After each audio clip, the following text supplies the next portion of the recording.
If you believe the stories, mankind's pride gave rise to the Darkspawn.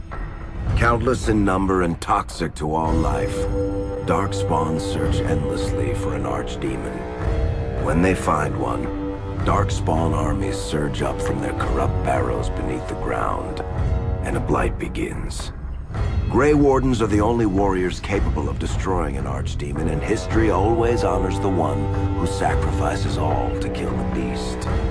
In the fifth blight, the Warden was the hero of Ferelden, a hunter from a clan of Dalish elves.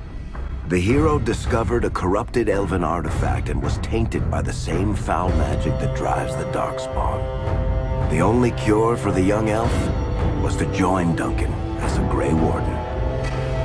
The allied Ferelden and Grey Warden forces met in Ostagar, where King Kaelin's armies and a host of wardens gathered, ready to destroy the Darkspawn. But valor turned to despair as Loghain betrayed his king. Kaelin's forces were slaughtered, and the south was lost. The hero, now a full-fledged Grey Warden, survived with the aid of Flemeth, the mysterious witch of the wilds. Joined by Flemeth's daughter, Morrigan, and a Grey Warden named Alistair, the hero set out to build an army strong enough to abolish the Blight. With the traitorous Loghain now seated on Ferelden's throne, the Warden sought help from the influential Arl Eamon of Redcliffe. However, they arrived in Redcliffe to find the town under siege. As each night, undead rose in waves and assailed the battered village. With the hero's help, the people of Redcliffe stood fast against the undead horde. The Wardens reached Arl Eamon's castle only to find the Arl lying at the edge of death, and his court fallen into madness. To save his father's life, Eamon's young son, Connor, had made a deal with a demon, and quickly fallen victim to its possession. The hero intervened, freeing Connor from possession, and breaking the demon's hold over Redcliffe. But deals with demons are never straightforward. The demon agreed only to save Eamon's life, not restore him to health. Arl Eamon needed a miracle to recover.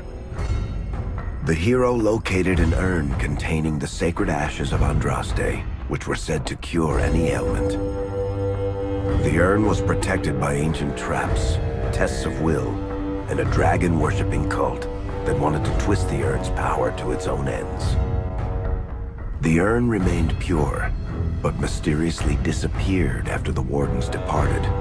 Only the temple dedicated to it still stands. With a pinch of the ashes, the hero restored the Arl to health. Informed of Loghain's treachery, Eamon swore his political and military support. The circles of Magi are bound by oath to aid the Grey Wardens in times of blight. However, Lake Calenhad's tower could offer little help. One of its mages, Uldred, had become possessed by a pride demon and was twisting other circle mages into abominations. The hero fought to the top of the tower and defeated Uldred, saving the remaining mages. Grateful for their lives, the mages joined the Warden's army. The allies gained at the Circle were not the only soldiers to join the Warden's forces, however. Dalish elves don't usually make alliances, but even deep hatred can be set aside in the face of oblivion.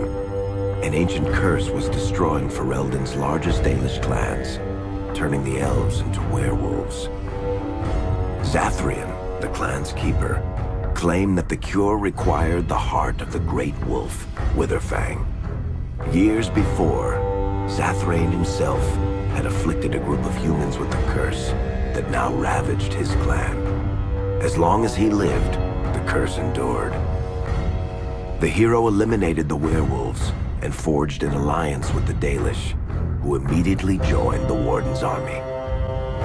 Blights may happen hundreds of years apart, but the dwarves who live below the surface of Thedas fight Darkspawn every day. No one is better schooled in battling Darkspawn than the warriors of Orzammar, except perhaps their allies of old, the Grey Wardens.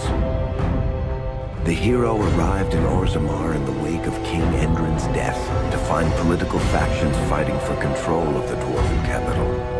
Only the vote of a venerated paragon could break the deadlock to elect a ruler, and order the dwarves to honor their Grey Warden treaty and join the battle against the new blight.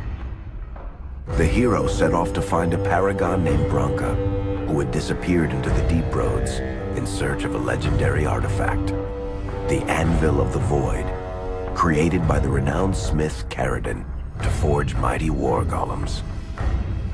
The hero helped Caradon destroy the Anvil of the Void, along with the dark secrets that could trap a living soul inside a mechanical construct. The hero emerged from the Deep Roads with a master-forged crown to bestow the Paragon's favor upon whichever rival candidate would be crowned king. Balin, the youngest son of King Endrin who was suspected of foul play, or Haramont, the aging traditionalist backed by the Dwarven Assembly. Balin followed his father to the throne. He leads with a ruthless but progressive hand, seeking to re-establish ties to the Surface Kingdoms. With Dwarden's strength now bolstering the Warden's army, the hero had to deal with Loghain, so Ferelden could stand unified against the Darkspawn, before the Blight swallowed the world. The kingdom of Ferelden stood divided. While some nobles supported Loghain's regency, others condemned his inaction against the Darkspawn. Civil war brewed, and Arl Eamon called a landsmeet in hopes of curtailing the conflict and removing Loghain from the throne. Loghain was found guilty of treason, and the hero carried out his execution in Denerim's palace. As the Warden's united army massed in Redcliffe, the Darkspawn overran Denerim, laying siege to Ferelden's capital city. The hero's army fought valiantly through Denerim and broke the Darkspawn's siege. On Fort Dracon's highest tower, the hero's strongest allies fought alongside the Warden in a final heroic battle against the massive Archdemon. The Archdemon was killed without the sacrifice of a Grey Warden's life. With no Archdemon to lead them, the Darkspawn scattered. Most fled underground, still teeming in number and always seeking a new Archdemon to awaken. The shattered kingdom of Ferelden embarked on a long journey to recovery. In the Blight's aftermath, strong leadership was crucial. Alistair, King Caelin's half-brother, and Queen Enora, Caelin's widow and daughter of Loghain, joined in a political union. Together, they ushered Ferelden into a new era. Ferelden still stands, as obstinate and resolute as the Dog Lords ever are, but the events of the Fifth Blight loom over it as the nation rebuilds. For people across Thedas, legends of the hero of Ferelden remain the nation's brightest beacons of hope during its darkest times.